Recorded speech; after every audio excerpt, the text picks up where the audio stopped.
প্রতিবাদটা এটাই, আমরা পাড়া প্রতিবেশী রাজ্য ত্রিপুরা জানের যে মিজোরাম ও আসাম সীমা নিয়ে একটা বিবাদ হয়েছে, তখন থাকি যে আসামের পাবলিকরা রোডগুলা যা আছে মিজোরামের লগে সম্পর্ক বন্ধ করছে। তো আমার পাড়া প্রতিবেশী রাজ্য ত্রিপুরার থাকি মালগুলা ড্রামচরা বায়া মিজোরাম সাপ্লাই হর, যদি এরকম তারা রাখে তো মিজোরামের মাল তো ত্রিপুরা দিকেই যেতে পারে। আসামের রাস্তা যদি সব তারা বন্ধ করে রাখে দেয় তো তারা কোনো অসুবিধা নাই।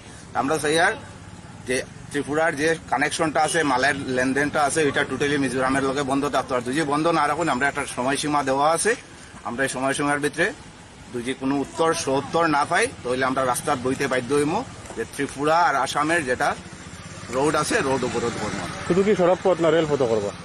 রেল সড়ক সব হইব।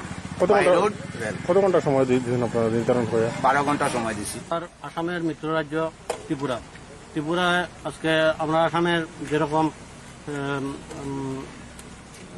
প্রত্যেকটা মিজোরামের বর্ডারে যেভাবে আমরা অর্থনৈতিক অবরোধ করছি, আমরা দেখতে পাইলাম যে কিছুদিন ধরে ত্রিপুরায় মিজোরামের ফুল সাপোর্টে তারা মালপত্র মিজোরামের সাপ্লাই দিতেছে। আমরা কথা হইল যদি ত্রিপুরা যদি তার ইয়েটা বন্ধ না করে, মিজোরামের লগে যেটা তার সাপ্লাই যদি বন্ধ না করে, তাহলে আমরা এই ধর্মঘট করবো। কিরকম ধর্মঘট? সড়ক অবরোধ করবো, মেইন সড়ক অবরোধ করি আমরা ধর্মঘট করবো। আর যতদিন পর্যন্ত তারা আমরা ক্লিয়ারেন্স দিত না, প্রতিশ্রুতি দিত না, ততদিন পর্যন্ত আমরা এই অবরোধ চলবে। তো আজকে মানে কতদিনের সময় দিয়েছেন আপনারা? আমরা 12 ঘন্টা সময় দিয়েছি। যেটা বন্ধ হবে, যদি বন্ধ না হয় তবে আমরা 12 ঘন্টা পর আমরা রাস্তায় বইব।